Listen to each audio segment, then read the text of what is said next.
khususnya bagi kita umat muslim. Jadi nggak lama lagi kan saudara-saudara kita yang beragama Kristen akan merayakan Natal. Nah, pertanyaannya, boleh nggak kita mengucapkan Selamat Natal, Sat? Baik, jadi pertama ini menjadi menarik karena pertanyaan dimaksud seringkali berulang Iya, di betul, Sat. penghujung tahun setiap datang Desember gitu ya. Iya, betul. Ya, namun ya kita proporsional saja, bersikap wajar, tidak mengapa.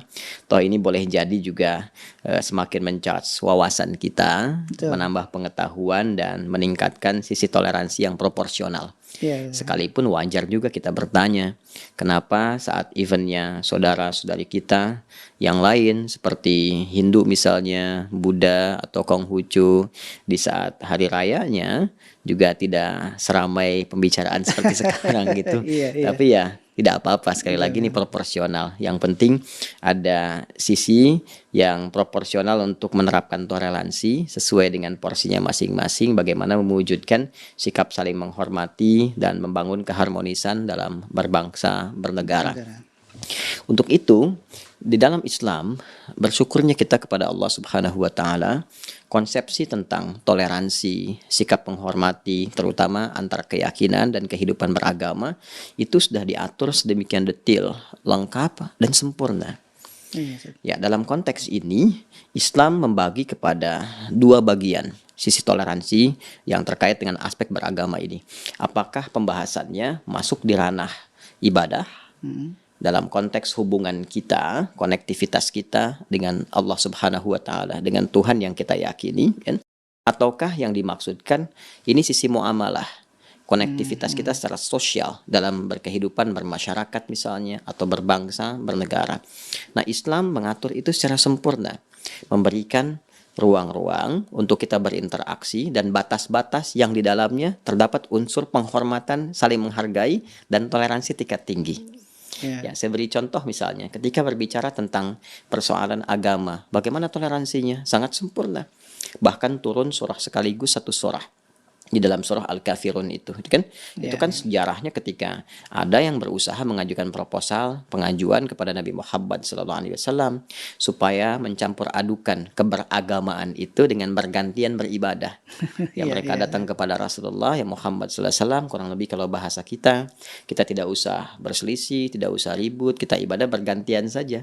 Malam ini kami menyembah Tuhanmu, besok-besok kamu menyembah Tuhan kita, kata mereka. Maka turun surah Al-Kafirun itu yang legasinya sangat luar biasa. Perhatikan di ujung ayatnya, lakum dinukum waliyadin. Ya, betul, kita tidak usah berselisih. Untuk apa berselisih? Tidak usah ribut, tidak usah saling mencela. Cukup kita saling menghormati dengan beribadah masing-masing. Tidak perlu saling mencampuri. Justru ketika mencampuri, teorinya menjadi berubah. Kan ini satu ikut ke tempat orang lain, fisiknya seakan mengikuti, tapi hatinya mengingkari. Itu kan sifat munafik namanya. Tidak total dalam beragama. Kan? Kalau mau berkeyakinan, mesti total. Nggak boleh ada unsur paksaan. Kan? Silahkan Anda lakukan apa yang Anda yakini. Kami pun mengerjakan apa yang kami yakini. Tidak perlu saling mencampuri, tidak perlu saling mencela. Silahkan berdiskusi, silahkan mengkomparasikan, sampai menemukan kebenaran yang sejati. Dan itu pun pertanggungjawabannya dibawa masing-masing, sesuai dengan konsep keyakinan yang diyakini. Karena itu nanti ada pula penekanan di Quran surah kedua Al-Baqarah di ayat 256. La ikraha fiddin. Tidak boleh bahkan ada paksaan dalam konteks keberagamaan itu. Ya, ad-din itu bisa ditafsirkan pertama Islam, Quran surah ketiga Ali Imran ayat 19. Inna ad-dina indallahil Islam. Sungguh agama yang diridhai, ad-din yang diridhai oleh Allah adalah Islam. Jadi kalau kita mau kaitkan Quran surah ketiga Ali Imran ayat 19 dengan Quran surah kedua Al-Baqarah ayat 256, untuk masuk Islam pun nggak boleh dipaksa. Jadi kita nggak boleh paksa orang tuh untuk masuk Islam, atau misalnya nyogok dengan bantuan. Ada orang kena musibah, kita kirimkan sembako, kalau nggak baca syahadat misalnya nggak dikasih, atau kasih biskuit mereknya syahadat yang kalau dimakan langsung la ilaha illallah gitu. Itu nggak boleh, nggak boleh, bahkan bisa berdosa. Ya, tidak diperkenankan memaksa orang, ya, itu tidak diperkenankan. Bahkan Nabi pun ketika sedang berdakwah itu menunaikan tugas risalah, itu jelas kalimatnya, fadzakir innama anta mudzakir lasta alaihim bimusaitir. Muhammad sallallahu alaihi wasallam, silahkan ingatkan, Ya, sampaikan kepada mereka risalah, sadarkan, ya, kemudian silahkan ajak untuk meriset, ajak untuk menilai sampai menemukan kebenaran yang sejati. Engkau tidak ditugaskan untuk memaksa orang. Lasta alaihim bimusaitir, ya kan? Iya, Maka iya. siapa kita harus memaksa orang lain? Itu konsepsi yang pertama, indah, la ikraha fiddin, lakum dinukum Waliyadin. waliyadin. Tapi kalau kita tarik ke dalam konsepsi muamalah, hubungan antar sesama kemanusiaan, sifat sosial, maka Islam datang dengan satu petunjuk yang sangat luar biasa. Di situ muncul bagaimana membangun harmoni, saling tolong menolong, ya kan? Membantu, bahkan boleh kita mensupport juga non muslim yang boleh jadi mungkin merasa kekurangan atau kena musibah dan sebagainya. Jangan kita lihat akidahnya.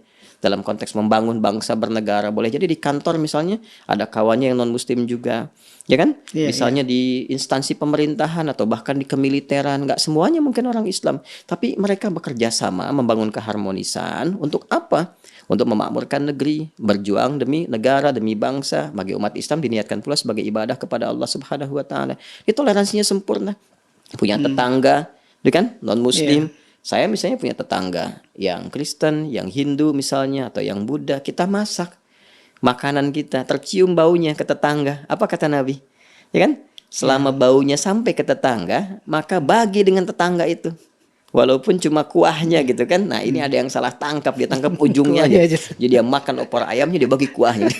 Tidak begitu, ya. Jadi Iya. walaupun yang kita masak mungkin cuma mungkin kuahnya kuah opor tapi isinya tempe, bagi gitu. Iya, iya. Supaya nggak salah persepsi. Tapi apakah hadisnya pernah berkata jika tetangga Anda muslim saja? Tidak. Iya, betul. Di dalam konteks kemanusiaan kita berbagi, konteks bernegara kita saling support, tapi ibadah itu punya porsinya sendiri. Nah, kenapa saya antarkan dengan pembahasan ini? Ini yang menjadi kemudian titik awal pembahasan kita dengan pertanyaan, apakah Natal itu ini masuk kategori ibadah atau muamalah? Ya kan? Iya.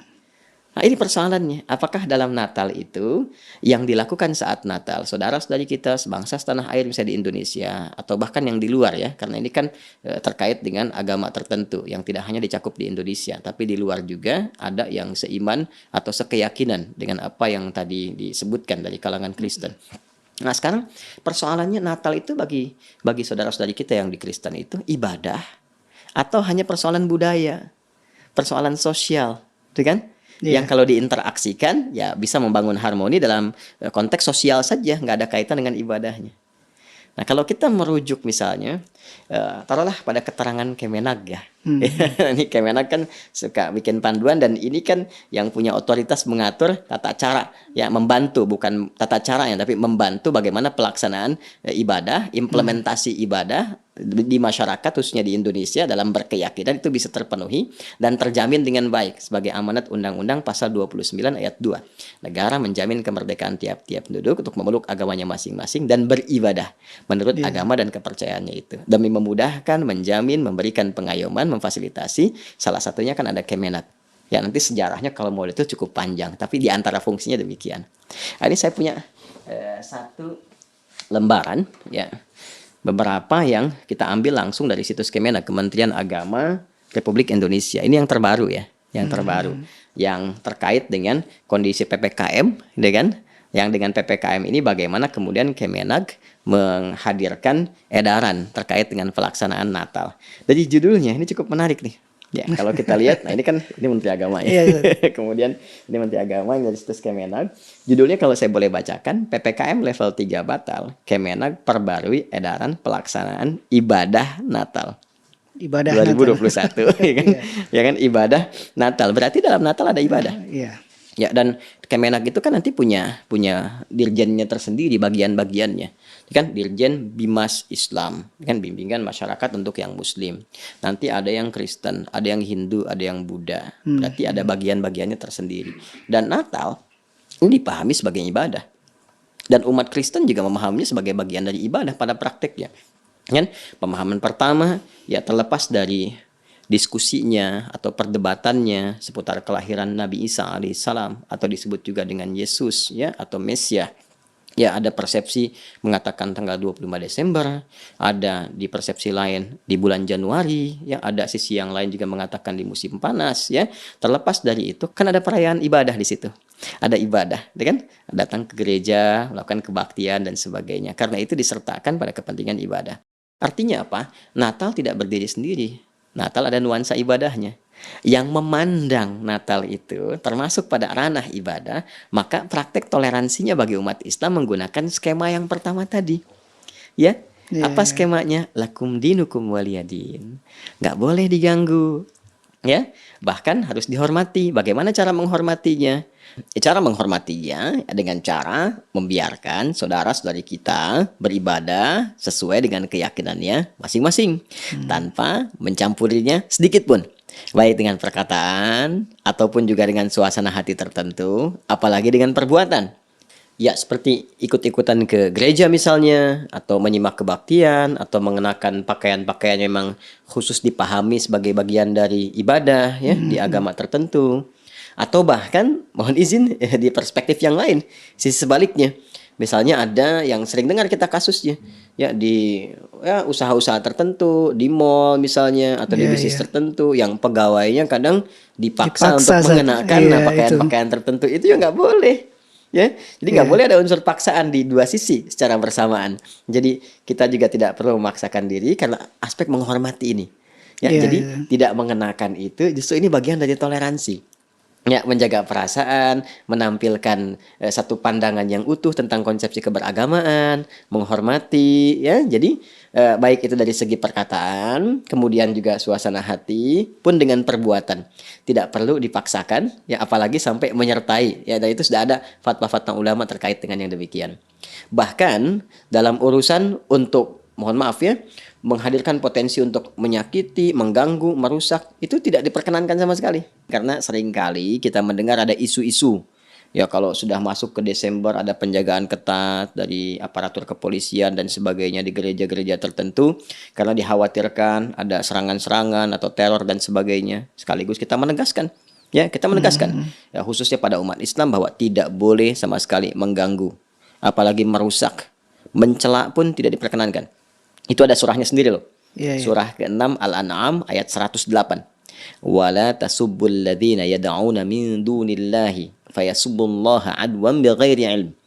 Jangan sekali-kali engkau mencela dan orang-orang yang berbeda keyakinan dengan kita, tidak menyembah Allah Subhanahu wa taala. Dikhawatirkan balas mencela Allah atas dasar ketidakpengetahuan mereka.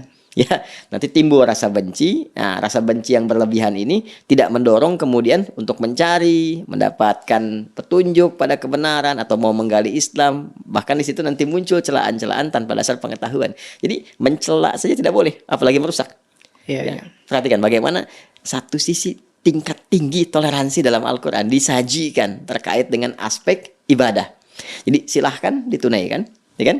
Senyaman mungkin, sebaik mungkin, sesuai dengan keyakinannya masing-masing, dan umat Islam tidak perlu mencampuri segala yang terkait dengan ibadahnya ini, baik itu dengan perkataan ataupun dengan suasana hati tertentu atau bahkan dengan perbuatan-perbuatan tertentu.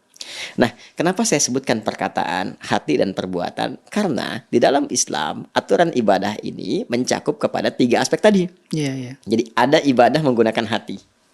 Ya, masih ingat kan babnya?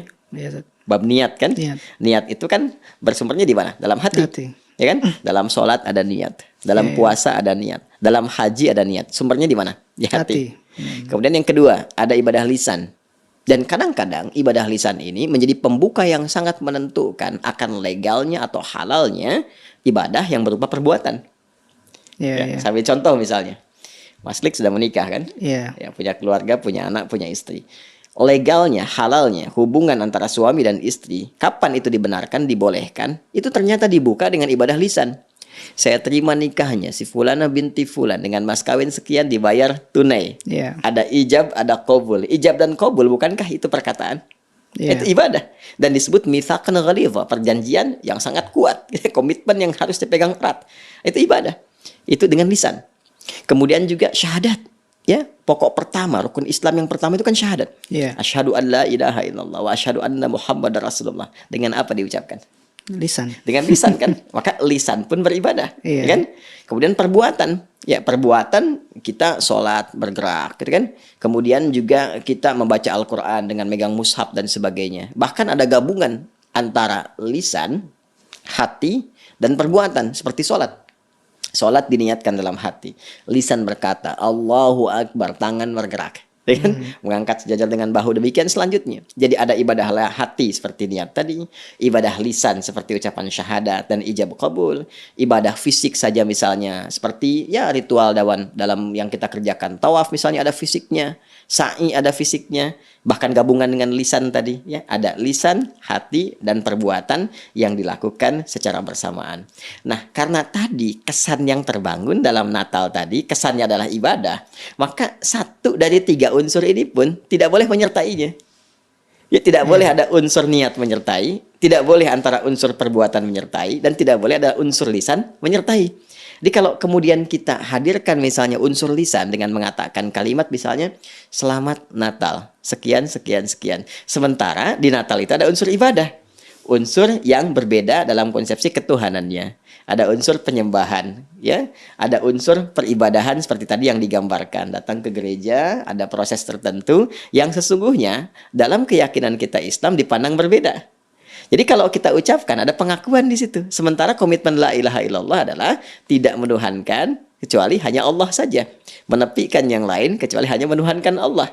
Jadi kalau ada konsepsi bertentangan dengan la ilaha illallah, kita mesti tolak, kan? Nah, itu kan komitmen beribadah kita. Ya, komitmen beribadah yang itu pun dijamin oleh undang-undang dan dipahami oleh sesama. Jadi memang kaidah dasarnya setiap pemeluk agama itu harus meyakini bahwa apa yang dianutnya itu yang paling benar. Itu biasa. Ya, biasa. Dan toleransinya memang yang paling ideal yang tadi lakum dinukum waliyadin. Sudah, kita menghargai saja, menghormati. Kan tidak ada masalah tuh. Iya. Sebetulnya nggak ada masalah. Iya. Dan yang paling menarik begini ya. Yang paling menarik, bahkan saudara-saudari kita pun sebangsa setanah air yang berbeda keyakinan, misalnya baik itu di Kristen ya ataupun mungkin Katolik atau Hindu Buddha atau Konghucu, di hari-hari besarnya tidak pernah menuntut toh kepada kita. Seperti kita pun tidak pernah menuntut di Idul Fitri harus ucapkan ya selamat Idul Fitri ya, Idul Adha ya, waktu Idul Adha kami ini mayoritas loh, kan tidak pernah begitu. Kita tidak pernah membangun isu mayoritas, minoritas, tidak pernah seperti itu. Ya, bahkan saya pernah katakan sesuatu yang biasanya digunakan di tempat lain, di negara lain sebagai toleransi ya dalam konteks keagamaan, ya konteks keumatan, bahkan mayoritas agama yang ada di tempat itu hari liburnya digunakan ya berdasarkan hari ibadahnya yang mayoritas itu. Kalau Anda mau lihat di Eropa hari liburnya ada apa? Minggu. Minggu kan? Mereka menyebutnya dengan minggu kan? Baik. Kalau di Arab umumnya di Mekah hari apa? Jumat. Jumat, kan? Di Saudi Jumat, di mana lagi? Di Qatar misalnya Jumat, kan? Ya, kenapa? Karena kebanyakan hari Jumat itu orang Muslim di sana kan menunaikan ibadah sholat Jumat. Umumnya Jumatan. Di Eropa hari Minggu umumnya pada ke gereja. Di Amerika Minggu karena hari untuk ibadahnya hari Minggu. Jadi yang mayoritas punya hari ibadah jadikan hari libur. Di Indonesia mayoritasnya Muslim, tapi hari liburnya hari apa? Ahad. Ya, coba Anda bisa lihat kan? Iya. Dan kita tidak pernah menyampaikan isu semacam itu. Jadi kita tuh hatam toleransi. Ya, alhamdulillah nggak pernah ada yang menyoal. Jadi kita biasa saja gitu, sudah terbiasa dengan itu semua, menghargai sepanjang itu bisa kita sesuaikan untuk keharmonisan membangun bangsa, negara kita bersama-sama.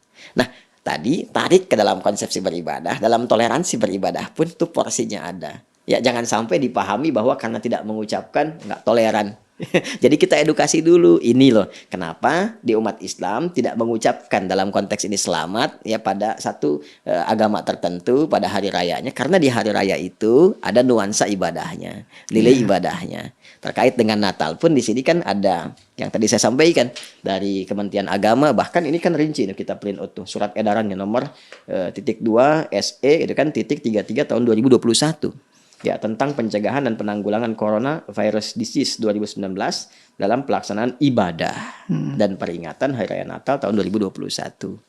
Nah, jadi sesungguhnya menghadirkan keamanan, kenyamanan, ketentraman bagi umat lain untuk menunaikan ibadah sesuai dengan keyakinannya, itu bagian dari toleransi umat Islam tanpa harus menyertakan. Yang paling dikhawatirkan kan begini, lisannya mengucapkan tapi hatinya tidak meyakini. Namanya apa tuh? Munafik satu. Jangan sampai nanti selamat ya, tapi dia mengatakan tapi bohong. Kan nggak boleh begitu. Ya kan? Tidak menghargai juga. Jadi penghargaan tertinggi silahkan masing-masing gitu kan. Setelah itu ya kita berbaur, bertoleransi, membangun negeri harmoni bersama-sama. Iya. Tapi gimana Ustaz, seandainya pejabat publik harus mengucapkan itu, karena Ya, beliau sebagai pejabat publik yang mengayomi semua masyarakatnya, Ustaz. Apakah ini ada pengecualian atau gimana, Ustaz? Ya, seperti presiden, Presiden, betul. gubernur, bahkan menteri agama. Menteri Agama ini Ya, saya. karena kan mengayomi seluruh agama untuk Betul, betul, yang Ustaz. di Indonesia, atau bahkan lebih dahsyat daripada itu, adanya satu hubungan keluarga, mungkin anak masuk Islam, orang tua belum, gitu kan? Iya, Jadi iya. ada heterogenitas dalam Betul, satu banyak hal keluarga. juga itu. Dan bersyukurnya, alhamdulillah, Islam pun sudah tuntas mengatur itu. Oh gitu, Ustaz. Iya, Masya Allah. baik di suasana ya, ibadah-ibadah di keyakinan tertentu, seperti misalnya momennya Natal saat ini untuk saudara-saudari kita yang di Kristen ataupun Katolik, atau bahkan di luar konteks ibadahnya secara bersosial. Ini lebih dahsyat lagi. Iya, Ya. iya. Nah, ini di Islam itu selalu ada hukum mustathnayat. Mustathnayat itu hukum-hukum pengecualian dalam kondisi darurat tertentu yang itu dibutuhkan karena timbangan-timbangan khusus, kasusnya spesial. Dan itu pun dalam istilah fikih ada dawabitnya. Ya, ada detil-detil hukum tertentu yang menyertai hanya di situasi itu saja, mengikat keadaan itu saja. Ya, karena itu ulama sudah mengkaji ini dengan cukup dalam. Bahkan mengambil hukum di muamalah, kan, dalam interaksi sosial, karena perannya ada peran muamalah di situ, ya, Iya, tidak iya. murni hanya untuk kepentingan ibadah atau bahkan menyertai itu, tidak, tapi hanya karena ada peran muamalah, interaksi dia atau amanat yang berlaku secara luas dalam konteks sosial di sini, maka diambillah kemudian spirit Quran surah ke-60 Al-Mumtahanah di ayat yang ke-8. Saat Allah berfirman, la yanhakumullahu 'anil ladzina lam yuqatilukum fid din wa lam yukhrijukum min diyarikum an tabarruhum wa tuqsitu ilaihim. Allah Subhanahu wa taala tidak melarang engkau untuk berbuat baik terhadap orang-orang yang tidak memerangi engkau, tidak menyakiti engkau dalam perkara agama ini, atau tidak mengusir engkau di tempat engkau berkedudukan, tempat engkau tinggal. Maka berbuat baiklah kepada mereka dan bersikap adillah dalam berkehidupan. Ini konteksnya konteks sosial. Iya, Ingat ya? Konteks interaksi berkehidupan sosial. Dan boleh jadi dalam konteks berkehidupan sosial yang skalanya besar, berbangsa, bernegara, bermasyarakat, ada yang diamanahi tadi, ya, sebagai presidenkah atau pejabat publik seperti gubernur, bahkan menteri agama misalnya, yang harus berinteraksi secara sosial, tidak mengkhususkan karena ibadahnya atau dan hal-hal terkait itu. Iya, iya. Maka di sisi ini dia boleh diperkenankan mengucapkan dengan membawa nama jabatannya. Ya, untuk cari al-khuruj minal khilaf, keluar dari perdebatan. Dia bawa nama jabatannya. Misalnya menyampaikan, dengan ini Presiden Republik Indonesia mengucapkan selamat bla bla bla dan sebagainya. Iya, iya, iya. Dengan ini Menteri Agama Republik Indonesia mengucapkan selamat bla bla bla dan sebagainya. Ya, nah, boleh juga dia menugaskan misalnya divisi terkait atau bagian atau menteri terkait, atau misalnya kalau di Kementerian Agama ada Dirjen Bimas Kristen misalnya kan, nah, terkait dengan ini. Tapi kalau dirasakan rasanya kok nggak nyaman ya gitu kan, ini kan ada jabatan mengikat dan sebagainya, maka diharapkan yang tampilnya menterinya atau misalnya pejabat publiknya, maka sertakan jabatannya.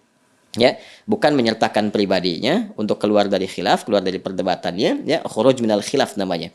Maka sertakan nama jabatan di situ, misalnya menyampaikan dengan ini Menteri Agama Republik Indonesia menyampaikan selamat begini begini begini dan sebagainya. Jadi yang dibawa jabatan publiknya, bukan pribadinya ingin menyertakan dalam kepentingan itu, tapi karena sifat pelayanan publik, dan di publik ini ada bagian-bagian tertentu yang dibimbing dalam berkehidupan bermasyarakat, ya, menjalankan amanah konstitusi, maka itu yang diambilnya. Dan ini masih ranah muamalah keduniaan. Dan ranah muamalah keduniaan ini tidak mengenal batas akidah. Apa ayatnya? Quran surah ke-31 Luqman di ayat ke-15. Ya kan? Wa in jahadaka ala an tusyrika bi ma laisa laka bihi ilmun fala tuti'huma. Perhatikan, wa sahibhuma fid dunya ma'rufa di ujung ayatnya. Ya kan? Bila pun saya tarik nih, bahkan ke ranah keluarga seperti yang tadi saya sampaikan. Iya, iya. Kalaupun di dalam lingkup keluarga ada perbedaan keyakinan, anak misalnya masuk Islam mu'allaf, orang tua belum, misal gitu kan? Nah, dalam konteks peribadatan tadi toleransi ibadah. Jangan paksa, ya kan? Tidak boleh saling mencampuri, ya. Silahkan menghormati masing-masing. Kalau berdiskusi dengan cara yang baik. Kalau dipaksa pun, ya, untuk balik ke agama semula dijawab dengan jawaban yang lembut, yang menyenangkan. Ya, tampilkan akhlak mulia. Tapi di ujung ayatnya apa? Wasahibhuma fid dunya, bukan fil ibadah. Ya kan? Iya, Nah, jadi iya. ada urusan-urusan dunia, ada urusan-urusan ibadah, spesifik sifatnya. Wasahibhuma fid dunya ma'rufa. Dan pergauli orang tua itu, perlakukan dengan cara yang terbaik dalam konteks kehidupan dunianya, sifat bersosialnya. Jadi artinya apa? Perbedaan agama tidak menghalangi seorang anak untuk berbakti kepada kedua orang tuanya dalam konteks kehidupan dunia.